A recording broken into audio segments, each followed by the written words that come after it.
Muy bien, dijimos que vamos a estar hablando acerca de la naturaleza, la misión y el propósito de la iglesia. Un tema que muchas veces se toca muy poco, porque pues sí, son confrontados de alguna manera los líderes religiosos, oficiales de la iglesia, pastores, predicadores, y de esta manera exhiben a través de la palabra de Dios, si es una enseñanza bíblica obviamente, pues quedan exhibidos si están llevando a cabo una mala práctica de cómo debe hacerse iglesia y cómo debe llevar a cabo la iglesia que el Señor Jesucristo dejó establecida. Y pues bueno, dentro de esto tenemos nosotros, al momento de que tú y yo vamos conociendo al fundador de la iglesia, nuestro fundador nos ayuda a entender la naturaleza que tenemos como su iglesia. Somos una institución divina establecida por Dios a través de los apóstoles y profetas de las Escrituras. Y hacemos hincapié en esto, ¿por qué? Porque hoy en día sabemos que se están levantando algunos que se autoproclaman y se autodenominan apóstoles, al igual que profetas de las Escrituras. Es a los que nos estamos nosotros refiriéndonos realmente. Y nuestro Señor Jesucristo, de alguna manera hemos estado estudiando que el Señor Jesucristo es la roca, es la piedra angular de la iglesia. A lo largo del tiempo, lamentablemente, hombres y mujeres han querido apoderarse de las congregaciones de hijos de Dios, pero su palabra es clara cuando dice que ni aun las puertas del Hades van a prevalecer contra la iglesia de nuestro Señor Jesucristo.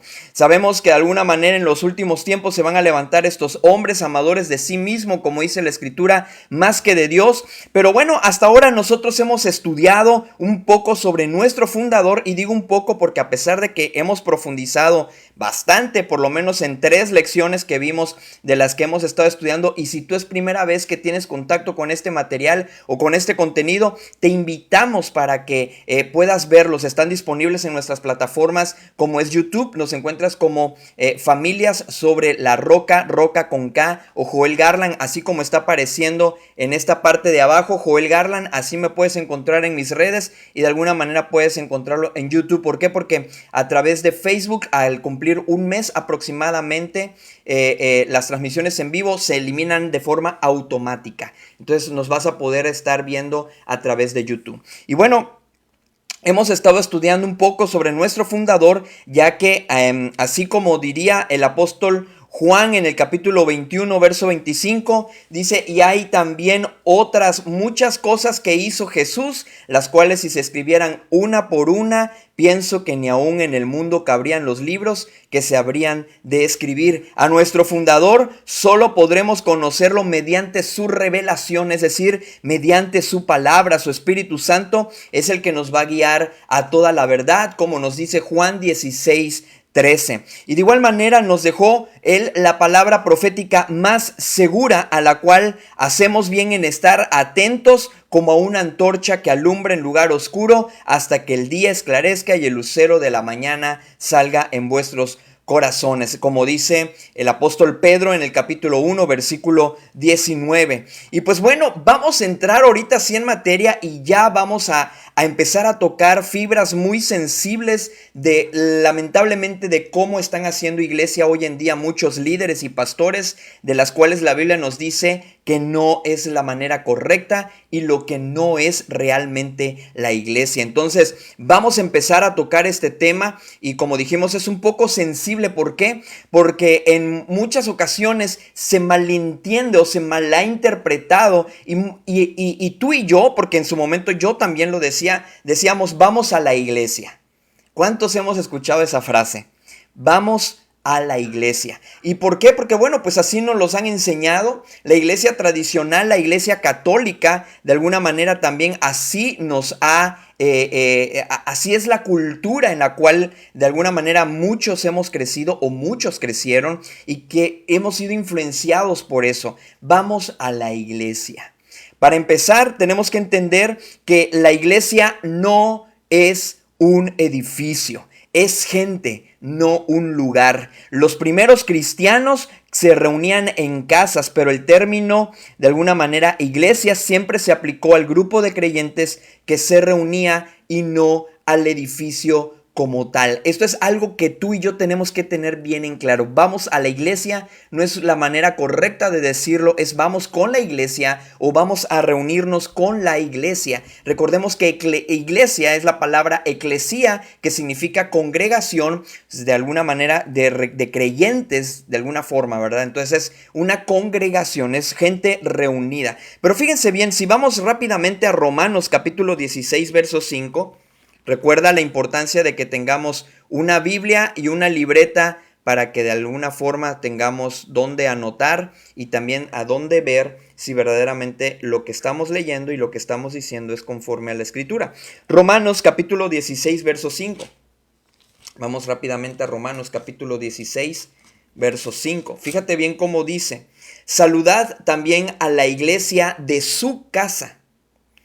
Ponte en contexto para que tú sepas exactamente, estamos yendo a los versículos específicos. Dice: saluda también a la iglesia de su casa, saludad a Epeneto, amado mío, que es el primer fruto de Acaya para Cristo. Pero lo importante aquí empieza diciendo: saludad también a la iglesia de su casa, es decir, a la congregación reunida, la congregación de creyentes reunidas en la casa de. Entonces, esa es la importancia que aquí queremos ir destacando. Ahora vamos a 1 Corintios capítulo 1, versículo 2.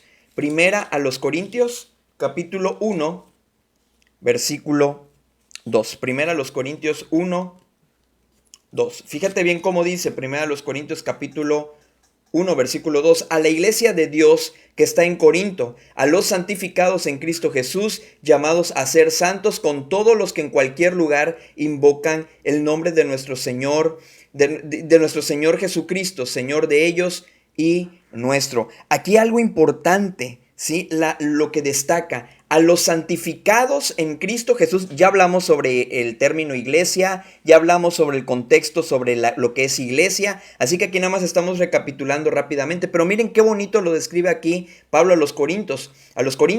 Dice: a los santificados en Cristo Jesús, llamados a ser santos, con todos los que en cualquier lugar invocan el nombre de nuestro Señor Jesucristo. Esos son la iglesia, ¿sí? Entonces eso es algo que tenemos que tener siempre presente tú y yo, que son personas, no es un lugar, no es un edificio. Primero los Corintios capítulo 16, ahora versículo 19, fíjate cómo lo dice.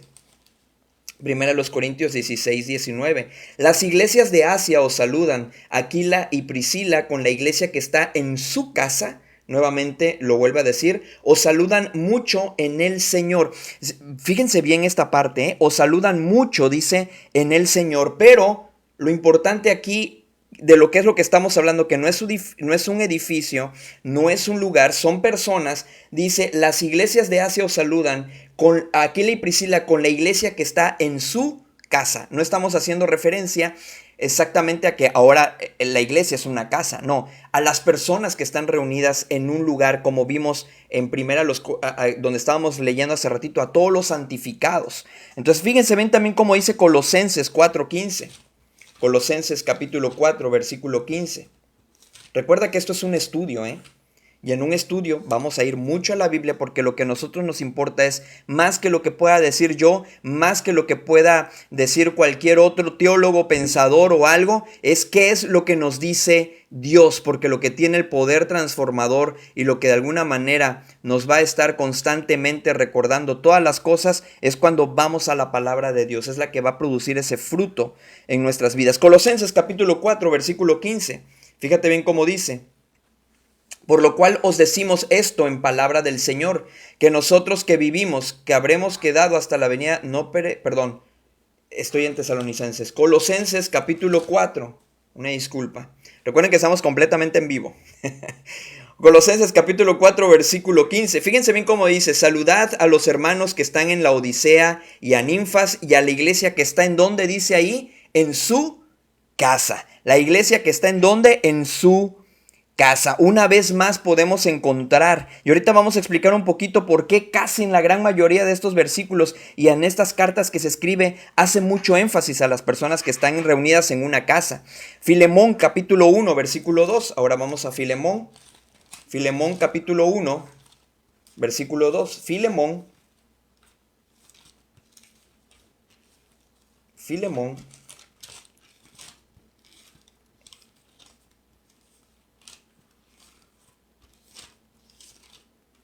está después de Tito. Filemón capítulo 1 versículo 2. Dice, y a la amada hermana Apia y a Arquipo, nuestro compañero de milicia, y a la iglesia que está en tu casa. Una vez más podemos encontrar esa parte. Ahora, fíjate bien, ¿por qué te estoy hablando acerca de esto? Si nos dimos cuenta, todos los versículos anteriores que leímos hacía referencia a la iglesia que está en tu casa, la iglesia que está en la casa. Entonces, estamos hablando que la iglesia no es un edificio, no es una estructura de alguna forma material, son personas, es gente, no un lugar, no un edificio. Pero ¿por qué también te estoy haciendo referencia? Fíjate, vimos ahorita todo lo que hemos estado hablando es que había mucha gente que estaban reunida en casas. Si nosotros nos vamos también a la parte de la iglesia primitiva, ¿sí? Podemos encontrar también que decía, y la escritura hace mucha referencia a los que están reunidos en las casas, que compartían el pan, dice también la escritura en Hechos, en el libro de los Hechos. Ahora, ¿por qué pasaba esto? No olvidemos que en el contexto histórico en el que se están escribiendo todas estas cartas es que también la iglesia primitiva, como la conocemos en la escritura, es decir, la iglesia del primer siglo, hablando después de Cristo, la iglesia del primer siglo era perseguida. Era perseguida y por lo tanto muchas de ellos se tenían que ocultar en tumbas, ¿sí? Se tenían que ocultar en cuevas, ¿sí? En cuevas, perdón. Se tenían que ocultar. ¿Por qué? Por eso no podemos encontrar tanto que hacían las fiestas a las que estaban acostumbrados los judíos y la forma en que alababan al Señor, como lo podemos ver que lo hacían el pueblo de Israel, ¿sí? No lo podían hacer de esa manera. ¿Por qué? Porque la iglesia estaba perseguida. Imagínense con todos los instrumentos y estar alabando a Dios y con las danzas y con todo lo que hacía el pueblo de Israel. Imagínense estar haciéndolo de esa forma. Cuando eran perseguidos, era más rápido de encontrarlos y eran dados a muerte. Entonces, ¿qué es lo que pasaba en el contexto histórico? Todos ellos se tenían que esconder y estaban en las casas y de alguna manera, pues sí, cantaban, pero muy bajito, o a lo mejor omitían en ocasiones cuando sabían que habían redadas, como ahorita que podemos estar hablando, algo así como lo que está sucediendo en los Estados Unidos con todo el tema de inmigración, ¿verdad? Entonces, esa parte es la que podemos encontrar nosotros que pudiéramos hablar acerca de esto que estaban sufriendo, así como los latinos que están escondiéndose de la migra. Pues bueno, era algo similar lo que sucedía en los tiempos de la iglesia primitiva. Eran por la fe en el Señor Jesucristo, por la fuerza que estaba cobrando el cristianismo, que de alguna manera fue un apodo, fue un sobrenombre que se le puso a este movimiento de todos los discípulos de Cristo. Entonces, todo esto que empezó a pasar con el cristianismo fue lo que llevó a ellos a reunirse en casas también. No podían tener templos porque los que ocupaban las sinagogas, que eran los fariseos, los saduceos, y eran todas estas corrientes de pensadores y de estudiosos, de a lo mejor nada más conocedores de la ley, pero no eran unas personas que realmente estuvieran reconociendo a Cristo como el Mesías. Entonces ellos eran los que vivían asediando a la iglesia. Dentro de ellos Saulo, ¿verdad? Que luego fue llamado Pablo y que en camino a Damasco es donde él se convierte y ahora se convierte en un apóstol también del Señor Jesucristo. Pero mientras tanto, se tenían que reunir en casas. Por eso podemos encontrar a la iglesia que está en tu casa, a la iglesia que está en la casa, a la iglesia que está... es lo que podemos encontrar. Ahora, esto también yo quiero que te quede algo muy, muy claro. Hoy día se nos ha metido en la cabeza que una iglesia de Cristo es un edificio bonito, con la arquitectura y con lo mejor de la arquitectura, y mientras más moderno, mucho mejor. Lo más ergonómicamente posible, es decir, lo más cómoda, con pantallas, con luces. Y hay algo importante aquí. Si está dentro de la posibilidad de una congregación, sin descuidar el verdadero propósito, pudiéramos decir que podría ser aceptable. Pero realmente las personas muchas veces buscan más estar en una iglesia buscando un estatus. Es decir, mientras más bonita el edificio de la iglesia, porque recordemos que la iglesia no es un edificio, pero hoy en día las personas están buscando una iglesia que vaya de acuerdo a un estatus. Es decir, si voy a un lugar, hoy las bodegas se están convirtiendo en iglesias, en las mega iglesias, se están convirtiendo en estructuras gigantescas, y mientras más grande sea el lugar, donde tenga aire acondicionado y donde la arquitectura sea más bonita y tenga sillas acoginadas y pueda tener hasta a lo mejor sillas como tipo cine, ¿no? Pero tipo cine VIP a lo mejor, donde hasta los pies se te suben y todo. Esa iglesia es la mejor, y mucha gente solamente está buscando una iglesia de acuerdo al estatus. Si va mucha gente que a lo mejor sea gente empresaria, si va mucha gente a lo mejor que sean personas, ojo, no estoy diciendo que esto esté mal, sino sin embargo, ¿cuál es el propósito real por el cual tú estás yendo a una iglesia o estás buscando una iglesia? Muchas veces no están buscando una congregación de personas que están bajo un árbol. Para ellos, muchas personas, y se los digo porque me ha tocado verlo, en personas que yo he dicho, ¿dónde yo me voy a ir a un bajo de un árbol para hacer iglesia, para congregarme? No, no, eso no va de acuerdo a mi estatus. Eso no va, no es lo que yo estoy buscando. Yo estoy buscando, a lo mejor hay personas que también están buscando personas porque hay nexos, porque son personas que conocen a lo mejor de años, y no me voy a ir a un lugar donde voy a empezar de nuevo, donde voy a empezar de cero, porque pues es que yo conozco a una hermana de hace años, fulana de tal, y ahí es donde yo voy a estar congregándome.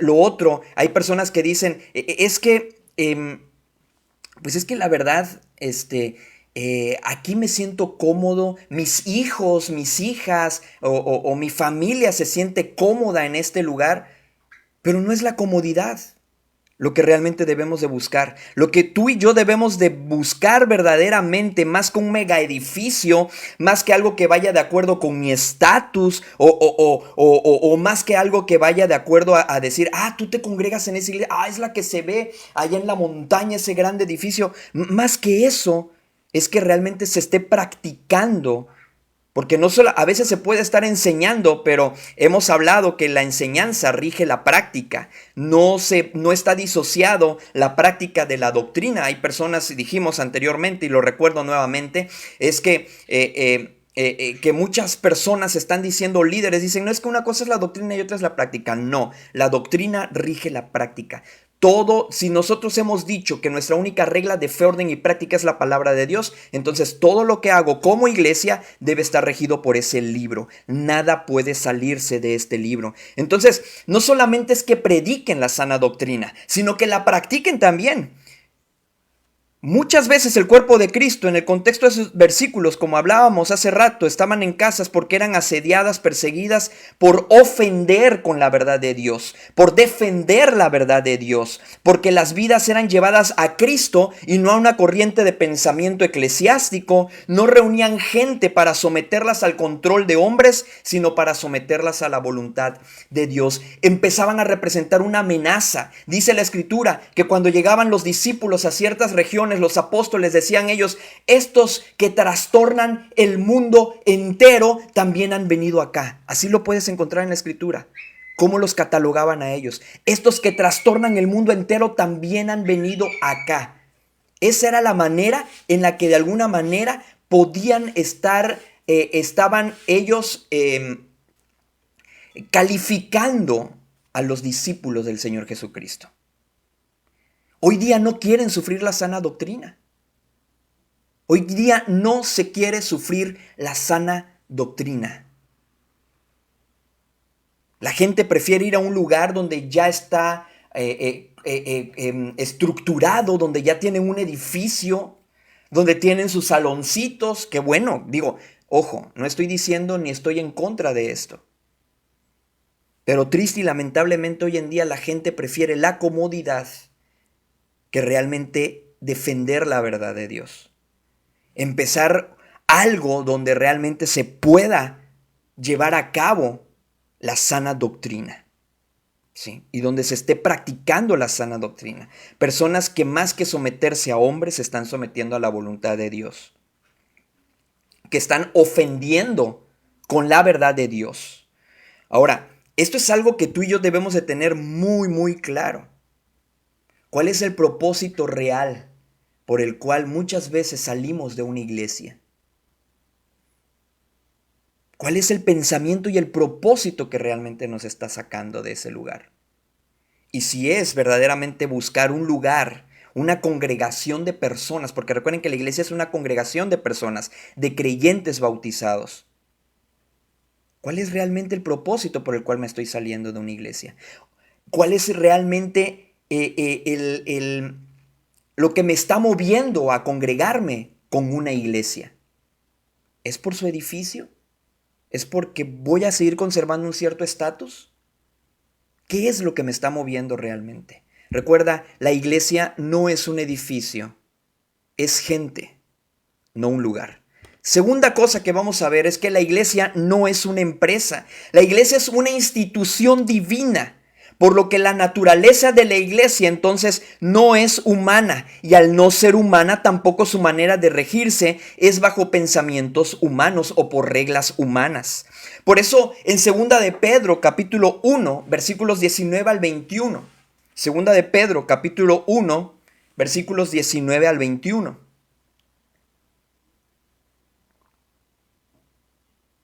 Nos dice la palabra de Dios. Si ya lo tienes ahí, síguelo con tu mirada o léelo también en voz alta si estás reunido con tu familia o con amigos o con personas. Dice, tenemos también la palabra profética más segura, a la cual hacéis bien en estar atentos como a una antorcha que alumbra en lugar oscuro, hasta que el día esclarezca y el lucero de la mañana salga en vuestros corazones, entendiendo primero esto, que ninguna profecía de la Escritura es de interpretación privada, porque nunca la profecía fue traída por voluntad humana, sino que los santos hombres de Dios hablaron siendo inspirados por el Espíritu Santo.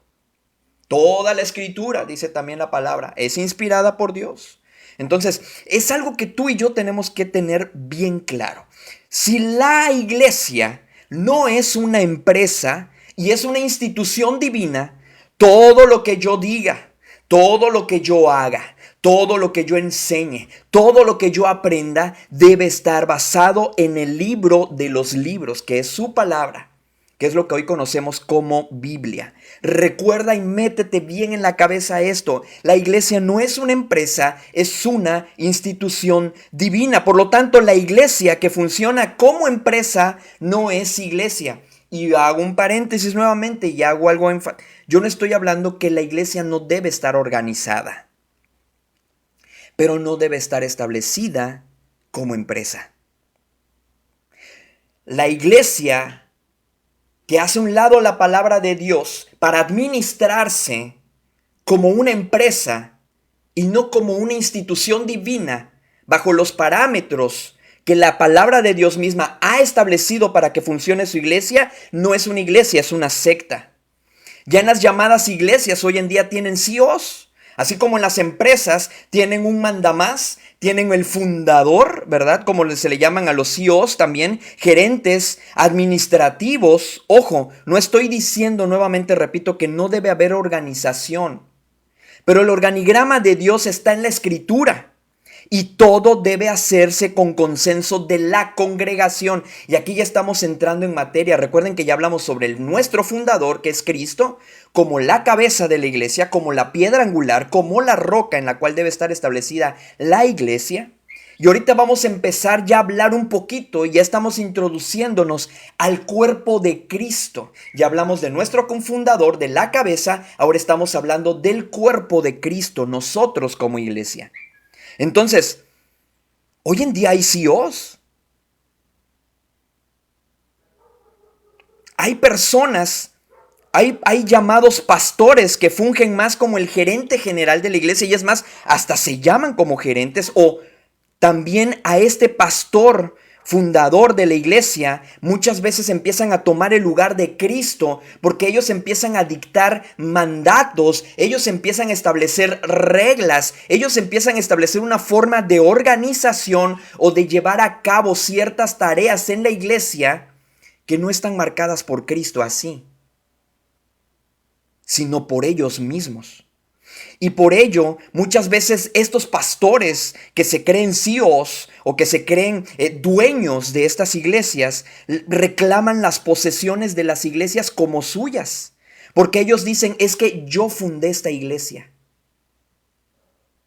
Bajo ese argumento, yo llevo tantos años trabajando como pastor de esta iglesia que esto me pertenece. Triste y lamentablemente así es. De alguna manera ellos dicen, nosotros somos fundadores de la iglesia y por ello todo el sacrificio que hemos hecho por la iglesia, esto nos pertenece. De hecho, los pastores fundadores también se autodenominan como pastores titulares. Eso nunca lo vemos en la Biblia. Sin embargo, están fungiendo más que como un cargo pastoral, están fungiendo un cargo apostólico, cuando en nuestros tiempos ya no existen más apóstoles. Pregunto, ¿dónde habla la Biblia del pastor titular? Habla de cuerpo de ancianos en plural. Habla de ancianos. Y bueno, eso lo veremos cuando hablemos sobre los ministerios y también sobre los oficiales de la iglesia. Pero ya no existen apóstoles en nuestros tiempos. Date cuenta a través de la palabra de Dios si tu pastor realmente está teniendo una función pastoral o una función apostólica donde todo lo que él dice se hace. Sin titubeos. Es su palabra la máxima autoridad y los apóstoles la tenían. Y cuando empecemos a hablar acerca de las llaves del reino que se le entregaron al apóstol Pedro en Mateo 16, y si tú empiezas a leer, te lo dejo como tarea, empieza a leer Mateo 16, el capítulo 17 y el capítulo 18, y ahí te vas a enriquecer sobre lo que vamos a hablar cuando empecemos a hablar sobre las llaves del reino.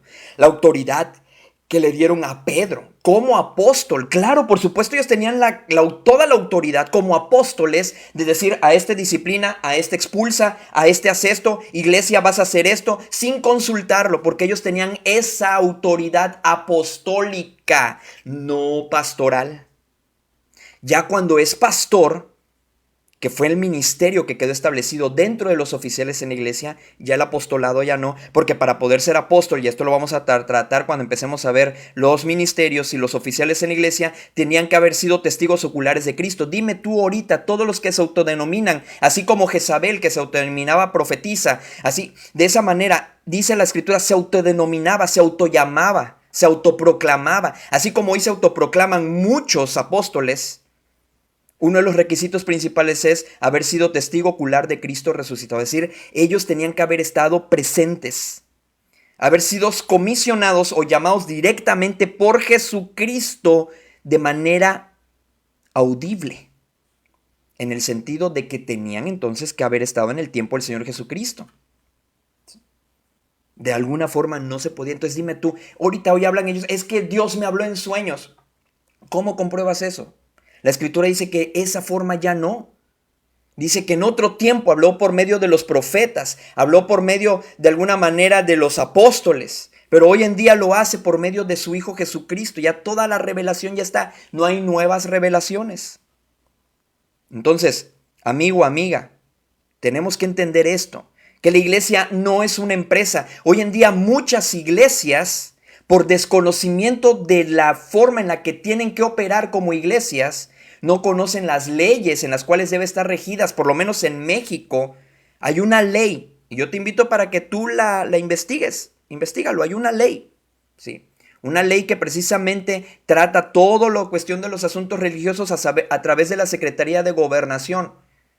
Muchas iglesias están emproblemadas porque son asociaciones civiles, porque son sociedades civiles mercantiles y están envueltas en tantos problemas que si lo hiciéramos a como dice la misma escritura, que nos sometamos a todas las autoridades, y para que nosotros en México podamos operar como iglesias, tenemos que hacer asociaciones religiosas. Ojo, estoy hablando ya de cuestiones de leyes a las cuales nos tenemos que someter como iglesias, para no infringir las autoridades y tener de alguna manera nosotros dar un buen testimonio ante la sociedad también.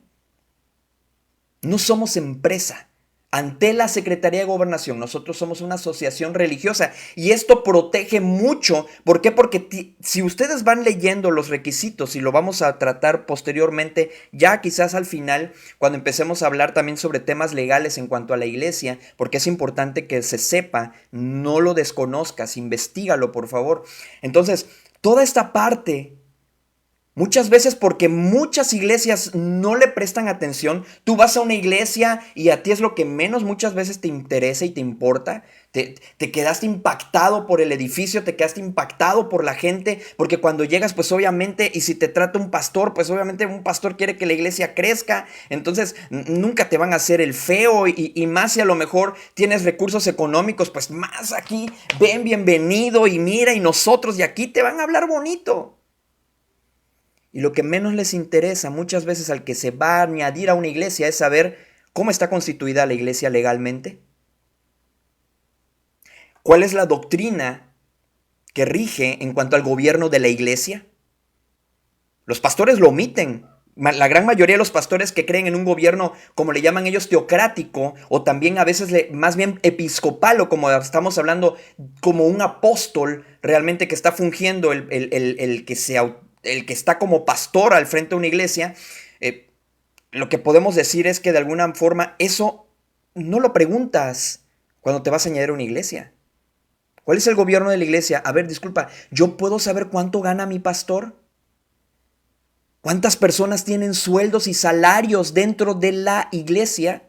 Si yo quisiera tener ya como miembro activo dentro de la iglesia, un fiel dentro, digo, tampoco vas a estar llegando y vas a estar, disculpe, ¿cuánto?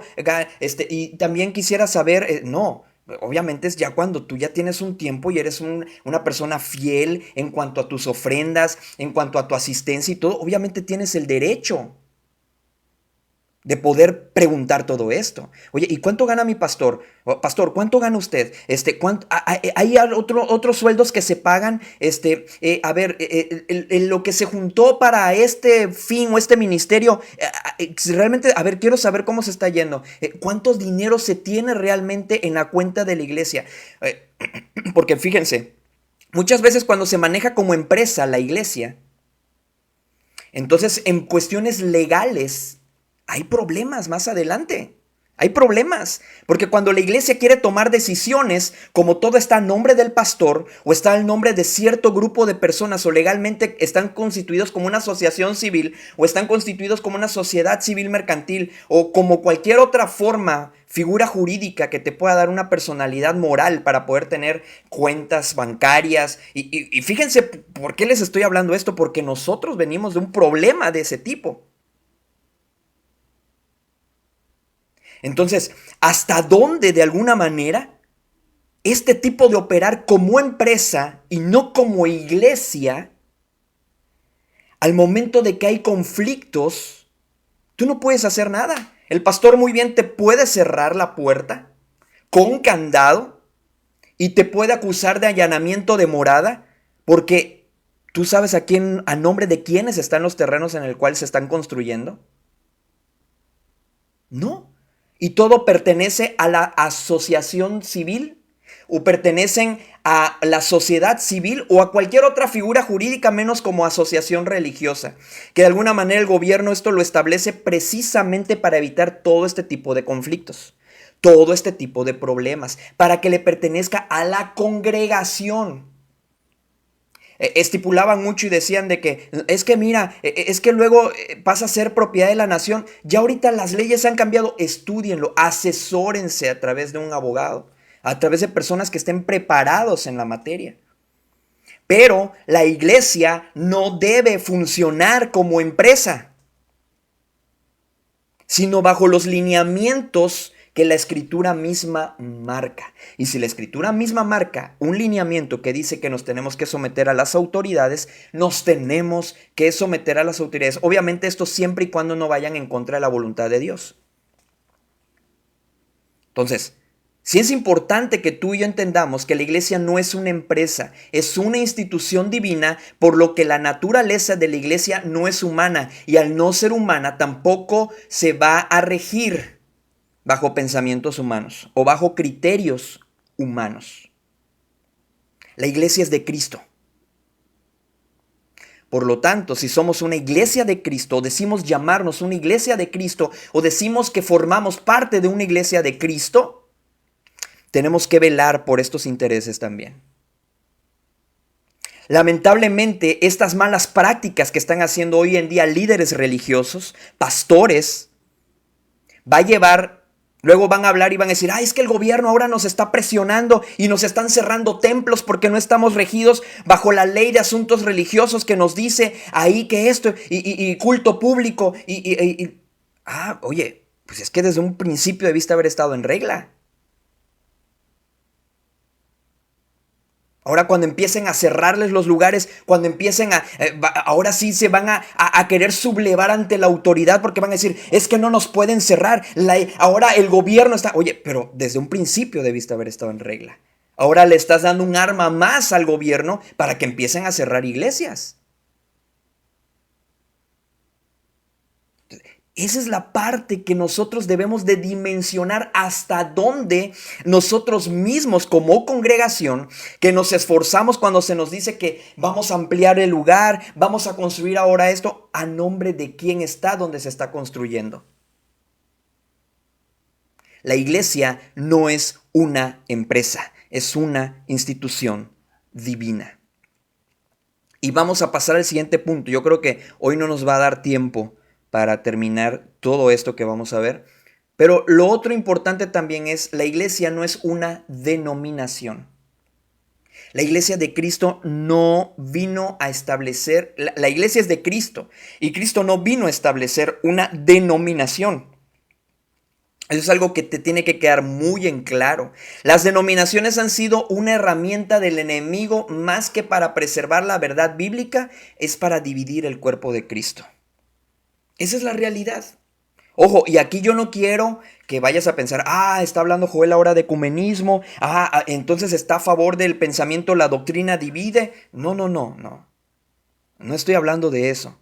Bíblicamente, no hay un argumento bíblico, un sustento bíblico en el cual tú puedes decir, la denominación que el Señor Jesucristo vino a establecer es esta.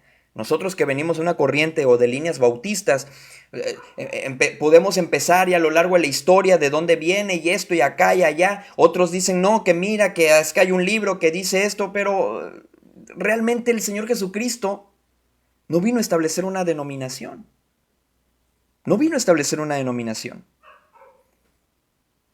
Cristo, a través de sus enseñanzas, de alguna manera, sí, iba a ser factor de división. Fíjense cómo dice Mateo capítulo 10. Y a veces hemos utilizado esto, en los últimos tiempos una de las señales es que se va a levantar el padre contra la madre, la nuera contra la suegra y los hijos contra los padres. Pero el verdadero contexto de este texto, ahorita lo vamos a ver. Mateo capítulo 10, verso 32, voy a resumirlo un poquito. A cualquiera pues que me confiese delante de los hombres, yo también le confesaré delante de mi Padre que está en los cielos. Mateo 10:32. Y a cualquiera que me niegue delante de los hombres, yo también le negaré delante de mi Padre que está en los cielos. No penséis, es decir, no pienses que yo vine a traer paz a la tierra. Ojo, aquí está hablando el Señor Jesucristo, Aquí está hablando el Señor Jesucristo. No piensen que vine a traer paz a la tierra. No he venido a traer paz, sino espada. Porque he venido para poner en disensión al hombre contra su padre, a la hija contra su madre y a la nuera contra su suegra, y los enemigos del hombre serán los de su casa. Por eso muchas veces cuando nosotros venimos a Cristo, los primeros que son nuestros enemigos son nuestros propios familiares. Ya te volviste aleluya, ya te volviste cristiano. El que ama a padre o madre más que a mí, dice el Señor Jesucristo, no es digno de mí. El que ama a hijo o a hija más que a mí no es digno de mí, y el que no toma su cruz y sigue en pos de mí no es digno de mí. El que haya su vida la perderá, y el que pierde su vida por causa de mí la hallará. Y Lucas capítulo 12, 49 dice algo, lo mismo, estas palabras, pero desde la perspectiva en que lo habló Lucas. Lucas capítulo 12, 49. Fuego vine a echar en la tierra. ¿Y qué quiero si ya se ha encendido? de un bautismo tengo que ser bautizado y cómo me angustio hasta que se cumpla. ¿Pensáis que he venido para dar paz en la tierra? Una vez más el Señor Jesucristo recalca esto a través de Lucas. Dice, os digo, no, sino disensión. Porque de aquí en adelante 5 en una familia estarán divididos, 3 contra 2 y 2 contra 3. Y ahí empieza a hablar sobre lo mismo. Ahora dice, de alguna manera, viendo la naturaleza de nuestro fundador, podemos entender aún más que los que amamos a Dios y estamos cimentando nuestras vidas, nuestra fe, nuestra mente, nuestro ser en Cristo, la roca eterna de nuestra salvación y el cimiento de su iglesia, no vamos a poder permanecer en una congregación que solo es eso, gente congregada, pero no una iglesia de Cristo. Gente congregada para sus propios fines que solo ostentan una denominación y no el respaldo ni la autoridad de Dios por hacer a un lado la piedra angular. Lo que tienen que cuidar las personas que salen de una congregación de personas a la hora de buscar una iglesia de Cristo es que ésta realmente esté cimentada en la roca que es Cristo. Porque, digan ustedes, ¿qué pastor o líder de una congregación no quiere que crezca? Pero el mandato no es haciéndolo reciclando creyentes. Es ir por el mundo y predicar el evangelio. En la mayoría de los casos, los que se la pasan nada más reciclando creyentes y no saliendo a las calles a predicar el evangelio, no les importa la vida de las personas, pastores, congregaciones, iglesias que no salen a las calles a predicar para que haya fruto. O sea, no es solamente ir tirando la semilla, que es parte de nuestra comisión. Y cuando hablemos acerca bien del propósito de la iglesia, es también que haya crecimiento de esas personas que uno va predicando el evangelio. El Señor va a ir añadiendo cada día a la iglesia los que han de ser salvos. Pero hoy en día, ¿qué es lo que sucede en las iglesias? Los pastores, es más cómodo estar reciclando. Vienes de otra iglesia, adelante, bienvenido aquí. Pero no empezar una nueva obra. No estar con gente nueva realmente que venga a los pies de Cristo. Gente nuevos creyentes. Personas que no eran hijos de Dios y que son hijos de Dios. Y que esos son los que Dios está añadiendo a la iglesia para que crezca. El mandato no es ir por todo el mundo y reciclar creyentes, es ir por el mundo y predicar el evangelio. En la mayoría de los casos, los que se la pasan más reciclando creyentes y no saliendo a las calles es porque no les va a importar tu vida, sino sus propios intereses. Quieren más gente porque la gente para ellos representa un número traducido en una mejora económica. Ahora, eso no quita, y algo importante aquí, eso no quita que si un grupo de una iglesia sale y se ponen de acuerdo para iniciar una nueva iglesia esté mal, siempre y cuando esto sea con plena conciencia y que la motivación por la que salen sea la correcta, pues salen para poner a Cristo como fundamento y piedra angular, cosa que dejaron de hacer donde se congregaban antes conforme a las Escrituras. Es decir, esa iglesia, esa congregación que hizo un lado la palabra de Dios por seguir al hombre en lugar de Dios, entonces ahí es donde tú y yo podemos hablar y podemos decir que entonces es correcto lo que se está haciendo. Es correcta esa salida que se está haciendo. ¿Sí? Porque recuerden, el Señor Jesucristo con su mensaje vino a traer disensión. Vino a traer esa confrontación cuando no se está haciendo lo que la palabra de Dios dice, lo que el Señor Jesucristo estableció. Ahí es cuando hay la disensión. Hay unidad en el cuerpo de Cristo cuando todos tenemos la palabra profética más segura.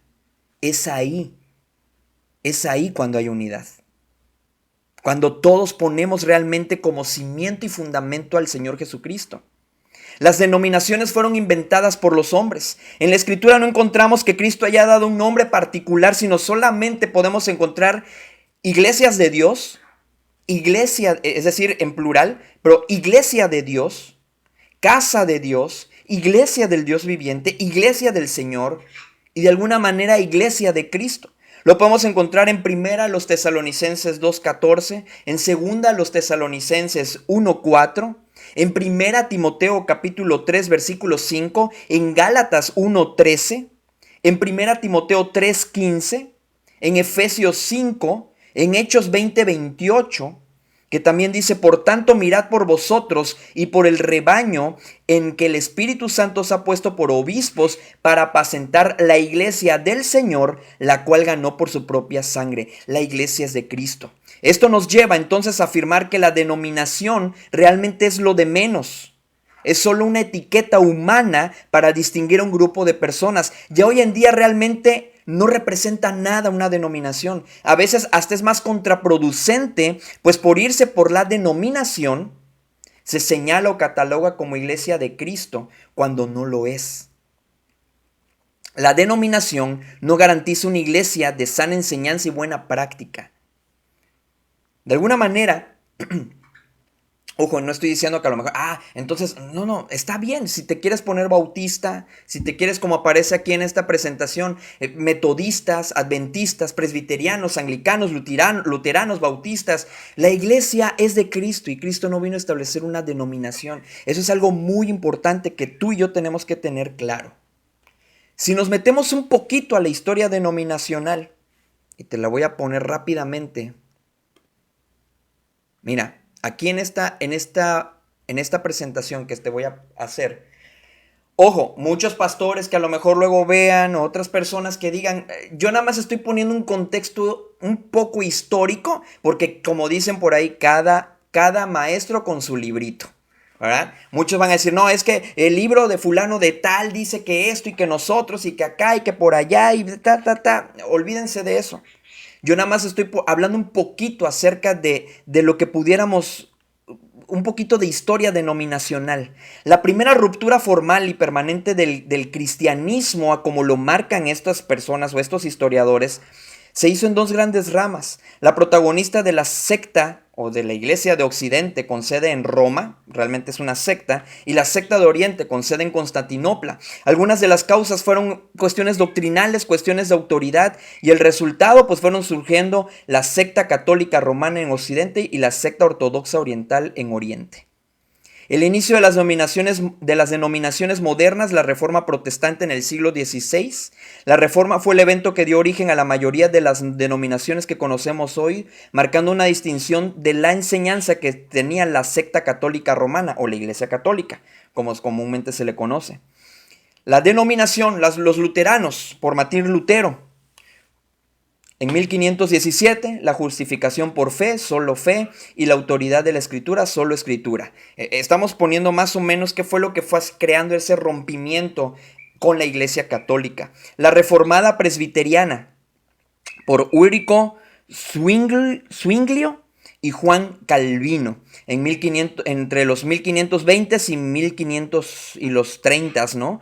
En los 1530, más o menos la diferencia en la doctrina de la Santa Cena, en el coloquio de Marburgo en 1529 y un enfoque en la soberanía de Dios. Entonces, la reformada o presbiteriana, hoy en día está causando mucho revuelo esto de la iglesia reformada. Y su principal fundador Calvino, que si realmente nos metemos a estudiar quién fue Juan Calvino, nos vamos hasta espantar. La anglicana, Enrique VIII de Inglaterra, 1534, un cisma más político inicialmente por el acta de supremacía separando la iglesia de Inglaterra de la autoridad papal, algo así como vino a hacer Benito Juárez en México, posteriormente también a separar la iglesia del Estado. La iglesia bautista con Thomas Elwes y John Smith a principios de los 1600 creencia en el bautismo solo para creyentes por inmersión, separándose de la práctica del bautismo infantil. Digo, aquí lo estoy dando a grandes rasgos.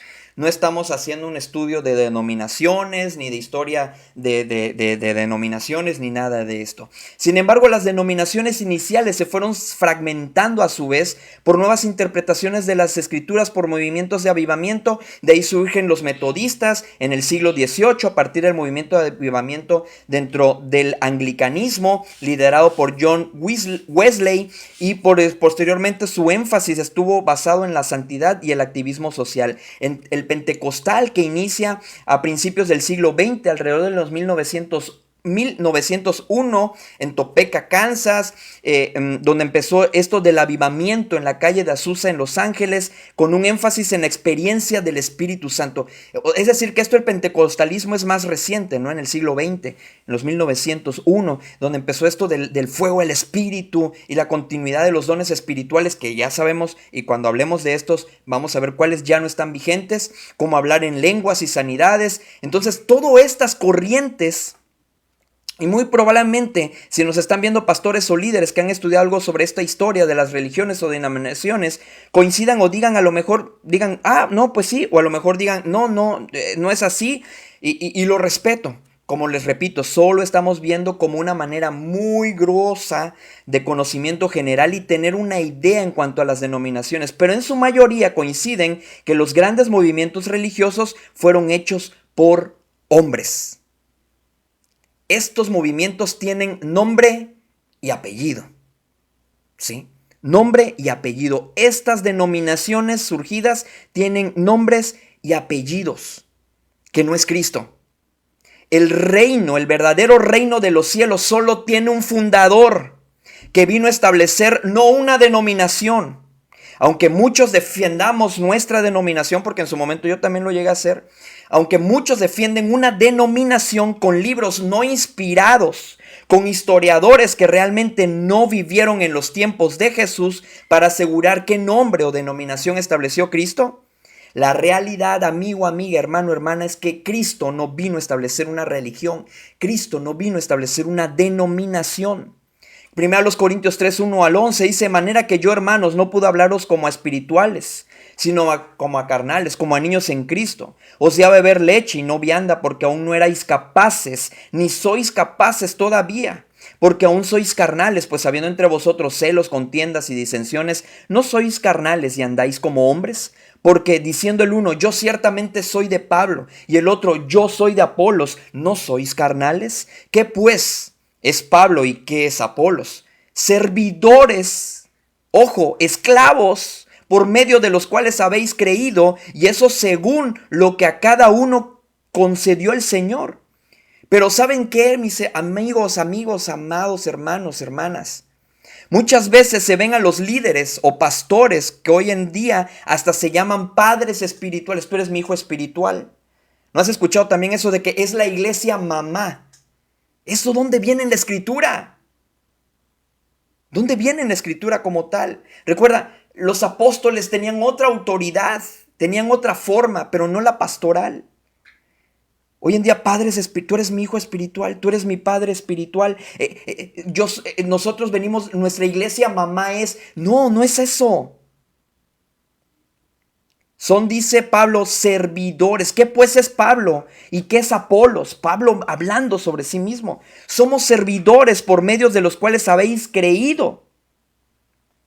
Pero mi hermano, si tú dices algo en contra de Martín Lutero, algo en contra de Juan Calvino, algo en contra de John Smith o de fundadores, o no, empieza el debate sobre, no, es que yo soy bautista y los bautistas venimos desde la línea de Jesucristo y yo soy metodista y los metodistas venimos realmente desde Jesús. No hay un argumento bíblico para ello. La única manera que tú puedes diferenciar a una iglesia de Jesucristo es por lo que creen y por lo que practican. Y nosotros somos llamados la iglesia del Dios viviente. La iglesia de Dios. Eso somos. Yo planté, Apolos regó, pero el crecimiento lo ha dado Dios. Y sigue diciendo ahí mismo donde estamos en 1 Corintios capítulo 3, versículo 7. Así que ni el que planta es algo, ni el que riega. Es decir, Juan Calvino no es nada. Martín Lutero no es nada. A veces los pensamientos de todos estos grandes también liderazgos que se están levantando hoy en día, los toman como si fuera prácticamente sustituyendo al fundador de la iglesia. Y sobre esto han creado un movimiento y han creado un pensamiento y han creado unas doctrinas basadas en hombres y no en Cristo. Eso es lo más lamentable. ya ha causado estas denominaciones y estos movimientos división en el cuerpo de Cristo. Si nos damos cuenta hasta dónde las denominaciones, ¿por qué la iglesia no es una denominación? Así que ni el que planta es algo, ni el que riega, sino Dios que da el crecimiento, y el que planta y el que riega son una misma cosa, aunque cada uno recibirá su recompensa conforme a su labor. Porque somos nosotros, dice la Escritura, ahí en donde estamos, en 1 Corintios capítulo 3, ahora en el versículo 9, porque nosotros somos colaboradores de Dios y vosotros sois labranza de Dios, edificio de Dios, conforme a la gracia de Dios que me ha sido dada, dice Pablo. Yo como perito arquitecto, él sí lo puede decir. Yo no voy a andar hablando porque Juan Calvino dijo, porque Martín Lutero, esas frases que ellos dicen o esos pensamientos que pululan ahorita en todas las iglesias evangélicas y que están escuchando y que están creando ramificaciones y que están más que transformar, reformando iglesias y todo esto. Los están poniendo como si fueran apóstoles de Cristo también. Porque su pensamiento, su doctrina, la están tomando como un fundamento. Pablo sí podía decir esto. Yo, como perito, arquitecto, puse el fundamento y otro edifica encima. Nosotros no somos fundamento, ni podemos poner fundamento, ni ningún otro hombre después de los profetas y apóstoles de la Escritura y Jesucristo mismo puede poner otro fundamento. Nadie. Dice, puse el fundamento y otro edifica encima. Nosotros nada más vamos a edificar encima de ese fundamento. Pero cada uno mire, dice la Escritura por lo mismo, cómo sobreedifica. Tú y yo como iglesia tenemos la responsabilidad de ver cómo se está sobreedificando nuestra iglesia. La iglesia a la que pertenecemos, a ese cuerpo local al que pertenecemos, a esa iglesia local a la que pertenecemos, que es parte del cuerpo de Cristo. Cada uno mire cómo sobreedifica. Porque nadie puede poner, ojo, aquí importante el versículo 11 del capítulo 3 de 1 Corintios 1. ¿Cómo dice? Porque nadie puede poner otro fundamento que el que está puesto, el cual es Jesucristo. Nadie puede poner otro fundamento, el cual es Jesucristo. Nadie puede poner otro fundamento del que ya está puesto. Nadie. Los teólogos en nuestros tiempos no son apóstoles. No son profetas antes de Jesús. Ellos hablaron en otro tiempo y es por Jesucristo su Hijo, como nos dice Hebreos capítulo 1, Dios habiendo hablado muchas veces y de muchas maneras en otro tiempo a los padres por los profetas, en estos postreros tiempos Dios nos ha hablado por el Hijo, a quien constituyó heredero de todo y por quien asimismo hizo el universo. No me importa que digan que tengo en poco a los historiadores o a los teólogos o a los pensadores eclesiásticos, mientras yo no pisotee la sangre de Cristo. Como dice Hebreos 10:29. Hoy mucho hijo de Dios han estado canonizando a sus santos también. Nos viene influenciando tanto la iglesia católica romana o la secta católica romana, que hoy ya todos tenemos endiosados y tienen encumbrados a sus propios santos. Spurgeon, ¿no? John Piper, todos estos personajes como los que mencioné acerca de los que estamos viendo en esta presentación que les estoy poniendo, Juan Calvino, Martín Lutero, los tienen canonizados, que terminan convirtiéndose en su ídolo. De hecho, ídolo precisamente viene también de esa palabra idealizar. Los tienen tan idealizados que ya los tienen como un ídolo. Hoy los sermones tienen más su fundamento y estructura en base a lo que dijeron sus canonizados que lo que dijo Cristo. Hoy tanto los sermones están llenos de tantas frases y de tantos pensamientos de estas doctrinas de estos hombres que no fueron apóstoles, que no fueron los profetas de la Escritura, que son los que pusieron Jesucristo mismo, que pusieron ese fundamento para la iglesia, y en el cual no tenemos que poner ningún otro fundamento? Toman la palabra de ellos o sus opiniones o interpretaciones como fundamentos para la iglesia de hoy, cuando ya no hay fundamentos nuevos. Repito, conforme a la gracia que Dios me ha sido dada, decía el apóstol Pablo, en 1 Corintios 3, versículo 10, yo como perito arquitecto, porque él era el apóstol de Jesucristo. Por eso tenía esa autoridad de poner ese fundamento. Puse el fundamento y otro edifica encima, para que cada uno mire cómo sobreedifica. Pero, dice aquí el versículo 11, porque nadie puede poner otro fundamento que el que está puesto, el cual es Jesucristo. Por eso Efesios 2:20 dice, edificados sobre el fundamento de los apóstoles y profetas. No de Juan Calvino, no de Martín Lutero, no de Spurgeon. Dice, edificados sobre el fundamento de los apóstoles y profetas, siendo la principal piedra del ángulo Jesucristo mismo. Los sermones deben estar llenos del profeta Isaías. Ezequiel dijo, inspirado por el Espíritu Santo, el apóstol Juan, el apóstol Pedro, el apóstol Pablo dijo, el Señor Jesucristo dijo, de eso deben estar llenos nuestras enseñanzas y predicaciones. No estamos diciendo que de vez en cuando no podamos utilizar alguna frase que refuerce lo que estamos diciendo acerca de lo que dijo el Señor Jesucristo o los apóstoles o los profetas. Pero no podemos poner como fundamento un pensamiento para la iglesia de hoy, o crear una nueva corriente de iglesia o pensamiento sobre el cual la iglesia debe estar fundada. No hay otro fundamento. Ni mi interpretación, mi hermano, ni mi opinión es fundamento. O estos serán más importantes que lo que los apóstoles, los profetas y Cristo mismo han dicho.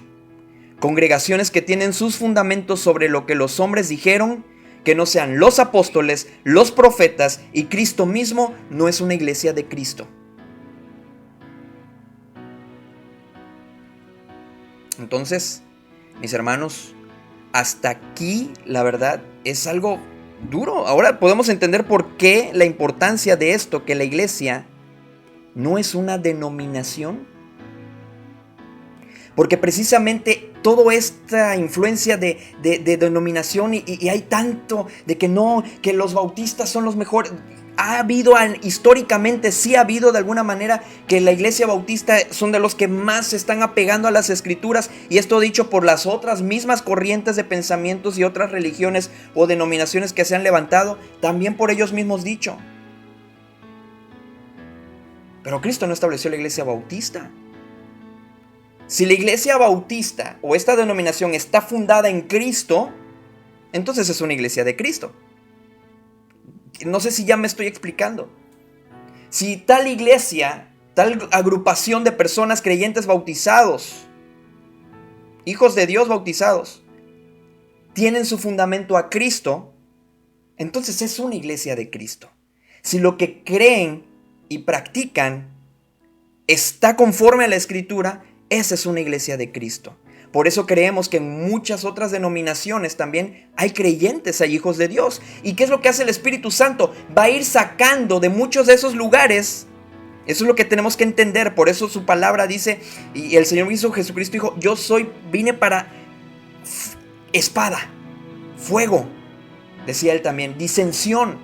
En ese sentido, si no va conforme a lo que yo digo, dice Jesucristo, va a pasar eso. Entonces es la parte que tú y yo tenemos que entender. ¿Sí? Cristo no vino para traer paz a esta tierra. Entonces, su enseñanza realmente va a crear conflicto para aquellos que no quieren someterse a su voluntad. Y Dios va a ir sacando, va a ir separando el trigo de la cizaña. Y estamos en esos tiempos. Dios va separando el trigo de la cizaña, va reuniendo al trigo, sacándolo de la cizaña. Lo va reuniendo, lo va reuniendo. Todos aquellos que realmente quieren ser iglesia de Cristo, quieren tener de fundamento en sus vidas, en todo lo que hacen, en todo su pensamiento, quieren tener de fundamento a Cristo, los va a sacar de esos lugares, los va a sacar de todas esas denominaciones y los va a hacer una iglesia. Eso es lo que tú y yo tenemos que entender. Porque muchas personas dicen, es que, ¿y si me salgo? ¿Y esto? ¿Y qué van a decir? Y ya están diciendo, y es que ya está pasando esto, y están hablando de acá, y que esto, y que los que dividen. Cristo es el que crea la disensión y la división cuando las otras personas no quieren someterse a la voluntad de Dios y no quieren poner de fundamento a Cristo, sino al hombre, a una corriente, un pensamiento de hombre y no un pensamiento de Dios. Espero que con esto nos vaya quedando claro, ¿verdad? Entonces, hasta aquí, hasta este momento, ya vimos, voy a ver aquí rápidamente en la presentación, porque todavía nos va a faltar ver, ya vimos que no es una denominación, ya hablamos sobre esto, no es un club social, que es lo que vamos a ver la próxima, y no son personas perfectas. Aquí tenemos la definición bíblica de iglesia, la misión, el propósito de la iglesia. Entonces, hasta aquí hemos visto que la iglesia no es un edificio, no es una empresa y no es una denominación. Son los 3 puntos que vimos hasta este momento. Entonces, amigo, amiga, hermano, hermana, gracias por acompañarnos hasta este momento. En serio, hoy el Señor nos habló muchísimo. Yo la verdad me he sentido muy confrontado. Cuando estuve estudiando esto, yo dije, Señor, como decía Jeremías, palabra dura es esta. Pero se tiene que decir, porque es la verdad de Dios. No es mi verdad. No es mi forma de pensar. Yo todo lo que te he dicho, por eso a veces por el tiempo nada más te estoy diciendo todas las citas bíblicas de todo lo que yo te estoy fundamentando aquí. Porque es Dios el que va a hablar, no soy yo. Dios es el que tiene que hablar. Estamos hablando, ya hablamos sobre el fundador de la iglesia, ahora estamos viendo cómo funciona el cuerpo de Cristo, las bases, los cimientos para cómo debe funcionar perfectamente el cuerpo de Cristo. Bueno, mis hermanos, muchas gracias por acompañarnos hasta este momento. Dios les bendiga. Vamos a terminar con una oración y de esta manera nos despedimos. Amado Padre Celestial, gracias. Gracias, Señor, tú eres bueno con nosotros. Gracias por dejarnos la palabra profética más segura, por dejarnos tu palabra, Señor, como esa guía, Señor, para nuestras vidas, para nuestras tomas de decisiones. Señor, a diario tenemos que tomar decisiones. Tú conoces cada una de nuestras necesidades, Señor, también. Ayúdanos. Sigue siendo ese Dios proveedor para nuestras necesidades. Señor, síguenos guiando a través de tu Santo Espíritu. Que aún a lo mejor, aunque esto pudiera ser algo que nos confronte y que nos está redarguyendo, Señor, dice tu palabra que toda la Escritura es inspirada por Dios. Es inspirada por ti. Y es útil para enseñar, para redarguir, para corregir, para instruir en justicia, Señor. Si en algo nos tienes que redarguir, Señor, a través de esta enseñanza que estemos teniendo, redargúyenos, confróntanos, corrígenos, instrúyenos, Señor, a través de tu palabra. Gracias, Señor, porque podemos estar confiados que tu palabra es la verdad. Tú oraste al Padre, Señor Jesucristo, diciendo, santifícalos en tu verdad. Tu palabra es verdad. La única forma en la que vamos a irnos haciendo cada vez más perfectos y estar enteramente preparados para toda buena obra es cuando ponemos tu palabra como el fundamento de nuestra vida, como el fundamento de tu iglesia. Ayúdanos, Señor, a no defraudarte. Ayúdanos a realmente ser agradecidos por todo lo que tú has hecho por nosotros y en nosotros. Ayúdanos, Padre, a ser fieles a tu palabra. Señor, te agradecemos por este tiempo que nos has permitido pasar a través de esta palabra tuya. Nos ponemos en tus manos porque es el mejor lugar en el cual podemos estar, el más seguro. Todo esto te lo pedimos, Señor, en el nombre que es sobre todo nombre, en el nombre de tu Hijo Jesucristo. Amén.